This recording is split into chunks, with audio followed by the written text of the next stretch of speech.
সেই কারণে আমরা যেটি শিরোনাম গণ অভ্যুত্থান পরবর্তী বাংলাদেশের বিচার ব্যবস্থা, রাষ্ট্র সংস্কার নিয়ে অন্তর্বর্তী সরকারের প্রতি মানুষের প্রত্যাশা ও প্রাপ্তি তুলে ধরতেই ট্রান্সপারেন্সি ইন্টারন্যাশনাল বাংলাদেশ টিআইবির এই আয়োজন।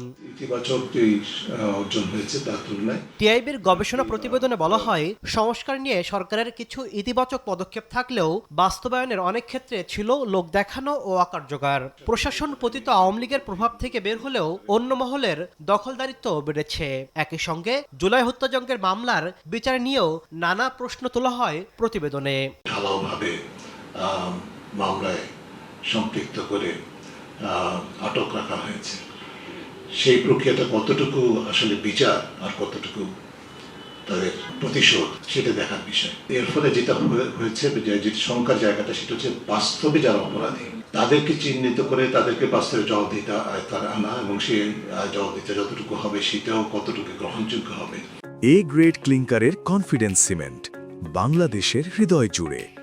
টিআইবির তথ্য বলছে, গণ অভ্যুত্থানের পর দেশে অন্তত ৬০০ রাজনৈতিক সহিংসতা ও ১৫৮টি হত্যার ঘটনা ঘটেছে। একই সঙ্গে ধর্মভিত্তিক রাজনীতির প্রভাবে সাংস্কৃতিক বৈচিত্র্য ও নারীর অংশগ্রহণ হুমকির মুখে পড়েছে। আগামী নির্বাচনে মব সংস্কৃতির আশঙ্কার কথাও জানান টিআইবির নির্বাহী পরিচালক। যদি মব সন্ত্রাস যথাযথভাবে নিয়ন্ত্রিত না হয় তাহলে অন্য যে কোনো ক্ষেত্রের মধ্যে নির্বাচনে সেটা প্রভাব পড়তে বাধ্য। সেটা ইতিমধ্যে যে দেখা যাচ্ছে না তা নয়, এখন থেকে ১২ ফেব্রুয়ারি শুধু না, তার পরবর্তী বেশ কিছুদিন পর্যন্ত সহিংসতার ঝুঁকি তো থেকে রয়ে গেছে। অভ্যুত্থান পরবর্তী সময়ে অন্তত ১৮৯ জন সাংবাদিককে চাকরিচ্যুত করা হয়েছে দাবি করে টিআইবি বলছে, ঝুঁকির মুখে পড়েছে দেশের গণমাধ্যমের নিরাপত্তা ও স্বাধীনতা। তাসলিম তৌহিদ, সময় সংবাদ, ঢাকা।